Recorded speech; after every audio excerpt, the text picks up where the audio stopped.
Hello everyone. सो चलिए आज हम लोग आ गए अपनी लीड को डेली प्रैक्टिस प्रॉब्लम की तरफ। सो आज का जो प्रॉब्लम है वो एक इजी टू मीडियम कैटेगरी में लाई करता है। क्वेश्चन का नाम है convert an array into 2D array with conditions.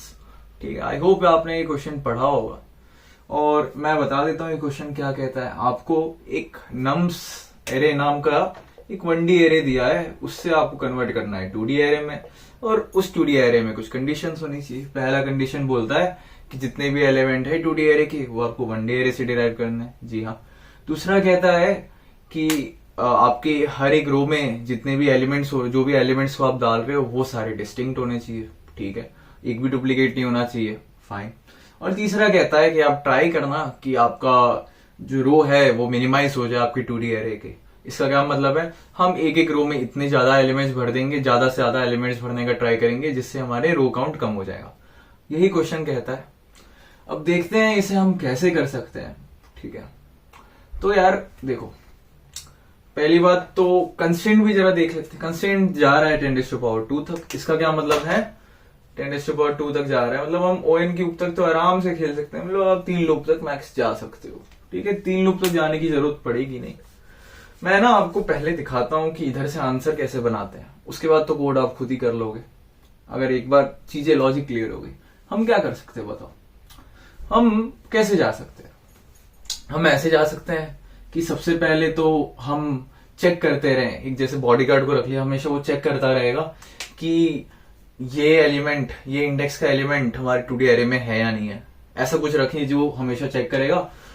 ये पहला करेंगे, हम पहला कंडीशन डालेंगे। और दूसरा कंडीशन डालते हैं कि हर रो से शुरू होने से पहले हम कोई चेकर, जैसे मैप में ही फिर से एक और मैप रख लें जो चेक करता रहे कि ये कोई भी डुप्लीकेट एलिमेंट आ ना पाए उस रो में। उसके वेरिफिकेशन के लिए एक मैप लगा सकते हैं। इसका क्या मतलब है, हम 2 मैप से या 2 बुलियन एरे से चीजें सॉल्व कर सकते हैं। चलो देख लेते हैं, सिमुलेशन देख लेते हैं, उसके बाद आपको अपने आप कोड कर लोगे। तो देखो, सबसे पहला एलिमेंट आया 1। ठीक है, मैं ना एक एरे जैसा बना रहा हूं चेक नाम का। चेक, और इधर ना इंडेक्स होगी। इनिशियली सारे इंडेक्स 0 होंगे और अगर मैं चेक ऑफ 0 1 कर रहा हूं, इसका क्या मतलब है, ये एलिमेंट मेरे 2D एरे में आ चुका है तो मुझे इससे वापस नहीं लेना है। ठीक है, इनिशियली सब 0 है। ठीक है, तो सबसे पहला एलिमेंट आया 1। मैं एक लूप चला रहा हूं, मेरा फॉर लूप नम्स आया 1। ठीक है, मैंने मेरे चेक ने चेक किया कि चेक ऑफ 0th इंडेक्स 1 है, 0 तो ये 0 था तो मैंने उसे अंदर आने दिया। ठीक है, इफ कंडीशन लगा के मैंने चेक कर लिया था, मान लो ऐसा अंदर आया। ठीक है, 1 आ गया और 1 को और एक मैं वेक्टर डिफाइन करूंगा जिसमें अगर ऐसा कुछ हो रहा है तो मैं वेक्टर में स्टोर करूंगा। मान लो एक वेक्टर मैंने डिफाइन किया V1, मैंने स्टोर कर लिया पहला 1। ठीक है, फिर और साथ में मैं क्या करूंगा, अब मैं कर दूंगा कि चेक ऑफ मेरा इंडेक्स कौन सा था 0 1, मतलब ये आ चुका है, इस रो में आ गया है तो इसे मैं 1 कर दूंगा, ये परमानेंट है। ठीक है, वो हो गया। अब मैं आ रहा हूं और साथ में एक और काम करूंगा कि मैं एक मैप डिक्लेयर करूंगा M नाम का, और मैप में कर दूंगा कि M ऑफ 1 एक एलिमेंट है वो आ चुका है। इसका क्या मतलब है, मैं डुप्लीकेट्स को इस रो के लिए रोकने का काम कर रहा हूं। M जो मेरा रहेगा मैप, वो ना हर रो के लिए न्यू बन जाएगा। ठीक है, और ये जो मेरा चेक रहेगा वो थ्रू आउट द लूप एक ही रहने वाला है। ठीक है, पर ये मैप जो है वो हर लूप के लिए डिफरेंट हो जाएगा। ठीक है, तो मेरा इस रो के लिए मैं जा रहा हूं तो M ऑफ 1 तो मेरा 1 ही हो गया। ठीक है, कोई दिक्कत नहीं है, मतलब ये आ गया है मेरा इस रो में। मेरा जो फर्स्ट रो है, ये फर्स्ट रो में 1 एलिमेंट आ चुका है। ठीक है, अब मैं मेरा पॉइंटर 3 पे की तरफ जाएगा। 3 में देखा कि चेक ऑफ 3 0 थी। ठीक है, चेक ऑफ 3 तो 0 था, तो चेक ऑफ 3 0 है तो हम इसे डाल देंगे। और चेक ऑफ 3 भी हमने चेक किया कि वो 0 है, मतलब वो है ही नहीं 2D एरे में। और मैप ऑफ 3 भी चेक करेंगे, मैप ऑफ 3 कि 3 एलिमेंट जो है, 3 नंबर का एलिमेंट इस रो में एग्जिस्ट मतलब है या नहीं है तो हम इसे ऐड कर देंगे। ठीक है, और एट द एंड फिर क्या करेंगे, चेक ऑफ 3 भी हम 1 लिख देंगे, मैप ऑफ 3 भी हम 1 लिख देंगे। मतलब आ गए हैं भाई, अब नहीं चाहिए हमें। ठीक है, 4 में गए।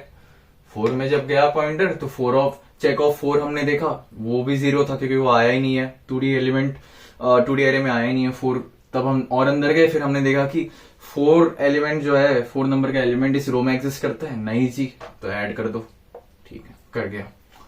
फिर हम कहा गए, हम वापस, हम 1 आया। अब हम इधर चेक कर रहे हैं कि चेक ऑफ इंडेक्स, मतलब ये कौन सा इंडेक्स है, 0 1 2 3। थर्ड इंडेक्स जैसे आप देखो, ऐसे ऐसे आप करोगे तो इजी पड़ेगा। थर्ड इंडेक्स हमारे 2D एरे में आया है अभी तक, चेक ने बोला भाई थर्ड इंडेक्स वाला तो नहीं आया है अभी तक। ठीक है, हम अंदर गए। उसके बाद हम चेक करेंगे अपने मैप से पूछेंगे कि भाई 1 नंबर का एलिमेंट आ चुका है हमारे एरे रो में। वो बोलेगा हाँ जी आ गया है वो, तो उसे हम नहीं लेंगे और आगे बढ़ जाएंगे। बड़ा सिंपल, भले इसके अंदर आ गया पर हम उसे नहीं लेंगे। और फिर चेक ऑफ 3 भी हम 1 नहीं करेंगे क्योंकि हमने लिया नहीं है अभी तक उसे। फिर 2 आया, 2 का हमने देखा कि चेक भी क्लियर कर रहा है। चेक ऑफ 5 मतलब 5th इंडेक्स इसका ठीक है, फॉल्स ही था, तो इसे आगे बढ़ाया और 2 आया भी नहीं है इस रो में, तो हम उसे इंक्लूड कर लेंगे और हम उसे ट्रू भी कर देंगे। ठीक है, m of 2 ये वगैरह वगैरह। तो चेक ऑफ 5 भी क्या हो गया, ट्रू हो गया, सॉरी 1 हो गया। ठीक है, और फिर हम आगे गए, 3 में गए। सो चेक ऑफ ये इंडेक्स तो वो क्लियर कर देगा, बट 3 ऑलरेडी एग्जिस्ट करता है। मैप ऑफ 3 हमारा 1 था, तो हम उसे नहीं लेंगे। फिर हम 1 में गए, 1 वापस आ गया, तो फिर से वो चेक में देखेगा और फिर मैप में जाएगा और उसको पता चलेगा भाई कि भाई ये 1 तो ऑलरेडी आ चुका है। तो हम क्या करेंगे उसके बाद, बस उसके बाद जैसे ही लूप खत्म होगा, हमारा जो ये वेक्टर है वो हमारे पास पहला रो का आ गया एलिमेंट्स, पहले रो के एलिमेंट्स आ गए, और एक हम v वेक्टर पहले से डिफाइन कर लेंगे जो ग्लोबली वेक्टर ऑफ वेक्टर जो हम करते हैं, और v को हम पुश कर देंगे, v1 को हम पुश कर देंगे v में। ठीक है, और सबसे ऊपर भी एक लूप रहेगा, मान लो भाई कि वो तब तक चलेगा जब तक हमारे सारे एलिमेंट्स आ ना जाए। ठीक है, ये इतना हो गया। अब उसके बाद वापस हम जाएंगे। अभी तक हमने कौन कौन से एलिमेंट्स ले लिए हैं, इतने एलिमेंट्स ले लिए, क्योंकि हमें क्या मिनिमाइज करना है ना हमारे रोज, तो हम जितने ज्यादा मैक्सिमाइज कर पाए एलिमेंट्स एक रो में कर रहे हैं हम। ठीक है, अब हम वापस आए लूप में। फिर क्या हुआ, फिर से हमने इस लूप में मैप को रीइनिशिएट किया, चेक को नहीं करेंगे, मैप को फिर से रीइनिशिएट किया, बिकॉज हर रो में डिस्टिंक्ट होने चाहिए, इतना हमें क्लियर है। ठीक है, और चेक तो हम जो एक एलिमेंट्स को ले चुके वापस तो नहीं ले सकते। ठीक है, अब इधर आया लूप में, फिर से लूप चालू होगा 1, चेक ऑफ 0 तो आ चुका है, तो इधर अंदर घुसेगा ही नहीं। सिमिलरली चेक ऑफ 1 भी आ गया है, 1th इंडेक्स के भी एलिमेंट आ गया है, 2nd इंडेक्स का भी एलिमेंट आ गया है, और चेक ऑफ 3 नहीं आया था। ठीक है, वो ट्रू नहीं हुआ था। ठीक है, आया वो अंदर। फिर से हमने देखा कि मैप ऑफ 1, मतलब अब सेकेंड रो की बात हो रही है, अब ना v2 की बात हो रही है। ठीक है, 1 है या नहीं है, भाई नहीं है तो उसे इंक्लूड करो।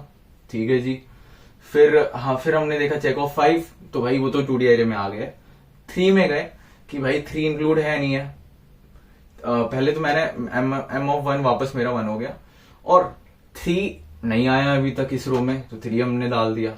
अब वापस से इधर गया, चेक तो ये क्लियर कर देगा, पर मैप ऑफ 1 आ चुका है, तो इसे हम नहीं लेंगे। तो हमारा ये रो में फिर से हम v को पुश कर देंगे, अपने क्या v2 को पुश कर देंगे इसमें v में। तो हमारे 2 रो कंप्लीट हो चुके हैं। ठीक है, इधर तक हमारा कंप्लीट हो चुका है, फाइन। कितना हो गया, इधर तक वो सारे कंप्लीट हो गए। अब हम 3rd रो में जाएंगे, फिर से मैप को इनिशिएट कर देंगे। ठीक है, अब हम जाएंगे, हम देखते हैं कि इधर से लेके इधर तक सारे चेक्स फॉल्स हैं, मतलब सॉरी सारे चेक्स ट्रू है, मतलब सारे एलिमेंट्स 2D एरे में आ गए हैं। अब हम इधर गए कि भाई ये तो नहीं आया है। ठीक है, और उसके बाद हम चेक करेंगे कि 3rd रो में 1 आया नहीं आया, अभी तक तो कोई भी नहीं आया, तो हम इसे डाल देंगे, और एट दी एंड हम क्या कर देंगे, इसे ट्रू कर देंगे। और जैसे ही हम एक काउंट रखेंगे कि जैसे ही सारे एलिमेंट्स हमने इंक्लूड कर दिए हैं, हम लूप को ब्रेक कर देंगे, मतलब 1D एरे से 2D एरे में सारे एलिमेंट्स जब भी माइग्रेट हो जाएंगे हम इसे ब्रेक कर देंगे। और एट द एंड क्या करें, v.v पुश v3 में कर दिया, और v हम रिटर्न कर देंगे जो अभी हमारा है वेक्टर का वेक्टर। सो यही था इसका सॉल्यूशन। सो देख सकते हो ये इसका आंसर क्या हो जाएगा, 1 3 4 2, और ये हो गया 1 3 और 1। सो आप देख रहे हो आपका वेक्टर ऑफ वेक्टर ये आ गया है, और यही आपका 2D एरे बेसिकली। एंड इधर भी अगर आप जाओगे तो आपका आंसर क्या हो जाएगा, 1 2 3 4 ही हो जाएगा, क्योंकि हम उसे एक ही रो में डाल देंगे, क्योंकि सारे एलिमेंट्स डिस्टिंक्ट है। जैसे हमारा रो आगे मूव करेगा तो देख लेगा सारे एलिमेंट्स डिस्टिंक्ट है। सो आपका 2 लूप में ON² में आंसर आ जाएगा। ठीक है, सो यही था क्वेश्चन। आई होप अब ये खुद से कर लोगे आप। और वही ना, इजी कैटेगरी का था, इतना कुछ था नहीं, हैश मैप का इम्प्लीमेंटेशन था बेसिकली। सो आज के लिए इतना ही, मिलते हैं नेक्स्ट वीडियो में, बाय।